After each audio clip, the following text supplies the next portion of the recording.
برئاسة المهندسة سحر شعبان رئيس حي المنتزه أول، قامت حملة مكبرة لإزالة الإشغالات بشارع خالد بن الوليد بمنطقة ميامي.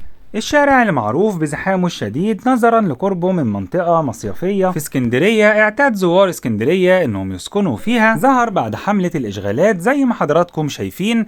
الشوارع فاضية وسهولة مرورية، حتى كمان الأرصفة فاضية، واختفت الإشغالات والاستندات اللي كانت دايما موجودة في الشارع. وكمان تم رفع المخلفات الناتجة عن الإشغالات بواسطة شركة نهضة مصر، اللي قامت برفع وتنظيف جميع المخلفات اللي فضلت في الشارع نتيجة حملة الإزالة. ومرت الحملة بالشارع عدد من المرات للتأكد من عدم رجوع الباعة الجائلين تاني لنفس المكان. ورغم ان في كتير من الباعة الجائلين دخلوا الشوارع الجانبية للبعد عن عربيات الإزالة، والبعض منهم حاول الرجوع تاني للشارع، لكن زي ما قلت لحضراتكم ان الحملة عدت اكتر من مرة في الشارع وبتقوم بالمرور بشكل شبه يومي لمحاولة القضاء على الإشغالات.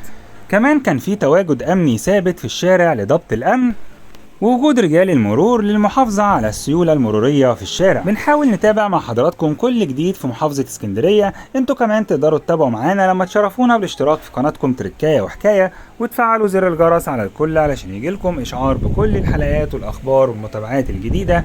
ويا ريت لايك للحلقة، وزي ما تعودنا تقولولي في التعليقات حضراتكم كنتوا اللايك رقم كام علشان نعرف بعض.